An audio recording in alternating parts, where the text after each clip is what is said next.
In this last video, we will show that there are cases when we can sort the n given objects without actually comparing them to each other. And for such algorithms, our lower bound n log n does not apply. Well, probably the most natural case when we can sort the n given objects without comparing them to each other is the case when our input sequence consists of small integers. We will illustrate it with a toy example. So consider an array of size 12, which consists of just 3 different digits. I mean, each element of our array is equal to either 1, 2, or 3. Then we can do the following. Let's just go through this array from left to right, I mean by a simple scan, and count the number of occurrences of 1, 2, and 3. Just by scanning this array, we find out that 1 appears 2 times, 2 appears 7 times, and 3 appears 3 times. And this information is enough for us to sort these objects. So we can use this information to fill in the resulting array A prime. So we put 1 2 times, then we put 2 7 times, and then we put 3 3 times. And this gives us the resulting sorted array A prime, right? So what just happened is that we sorted this array, these n objects, without comparing these objects to each other. We just counted the number of occurrences of each number, and for this we used essentially the information that this array contains small integers. The algorithm that we just saw is called counting sort algorithm. Its main ideas are the following. Assume that we are given an array A of size n, and we know that all its elements are integers in the range from 1 to m. Then we do the following. We create an array count of size m, and by scanning the initial array A just once from left to right, we count the number of occurrences of each I from 1 to m, and we store this value in the cell count of I. So we scan the array A from left to right, and whenever we see an element equal to I, we increment the value stored in the cell count of I.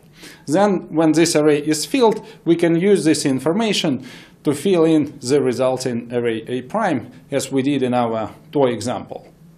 So this is the pseudocode of the counting sort algorithm. Here we are given an array A of size n, and we assume that all the elements of this array are integers from 1 to m. So we introduce the array count of size m, which is initially filled in by zeros. Then by scanning our initial array, we fill in this array. Namely, whenever we see an element k in our initial array, we increase the cell count of k. So after the first loop of this algorithm, we know exactly the total number of occurrences of each number k from 1 to m in our initial array.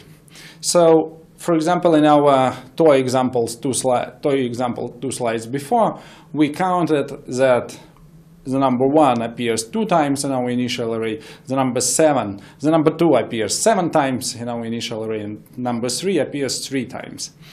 So at this point, we know that in the resulting array, the first 2 elements will be occupied by the number 1, the next 7 elements will be occupied by the number 2, and the next 3 elements will be occupied by the number 3. Now we would like, instead of having just the lengths of these 3 intervals, we would like to compute the starting point of each interval. So we do this in a new loop, and for this we introduce a new array pos. So pos of 1 is equal to 1, meaning that the number 1 will occupy a range starting from the first index, and the starting point for each subsequent range is computed as a starting point of each previous range plus the length of this previous range, right? So pos of j is computed as pos of j minus 1 plus count of j minus 1. So at this point we know the starting point for each range. namely k in the resulting array, number k will occupy a range starting from pos k.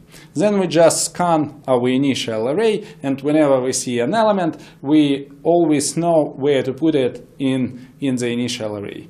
So, and let me remind you that we do not just fill in the array with numbers from 1 to m, but we copy elements from our initial array. This is because what we are looking for in the sorting problem is a permutation of our initial and given objects. Because what we have is probably not just number, not just integers from 1 to n, but these numbers are keys of some probably complex objects. Okay, so the running time of this algorithm can be easily seen to be big O of n plus m. This is just because here we have 3 loops. So the first loop has n iterations, the second loop has m iterations, and the last loop also has n iterations. Well, so this is the formal statement. The running time of counting sort algorithm is just n plus m. And the final remark about this algorithm is that if m grows no faster than n, namely, for example, if our array is filled by integers from 1 to n, or if this array is filled just by integers which are upper bounded by some constant, then the running time of our counting sort algorithm is just linear in n. We now summarize the last 3 videos. So we first covered the merge sort algorithm. So this is a divide and conquer based algorithm that proceeds as follows. Given an array of size n, it first splits it into 2 halves of roughly equal size, then it sorts them recursively, and then it merges them into the resulting array. We showed that the running time of this algorithm is big O of n log n, which is quite fast actually, almost linear. We then showed that no other comparison-based algorithm can sort n given objects asymptotically faster than n log n. So we did this by showing that any comparison-based algorithm must distinguish between too many cases, between n factorial possible permutations. For this, in the worst case, a comparison-based algorithm must perform at least big omega of n log n comparisons. We then showed that it can be actually done faster. I mean, sorting problem can be solved in time less than n log n in some cases. For example, in the case when our input array contains small valued integers.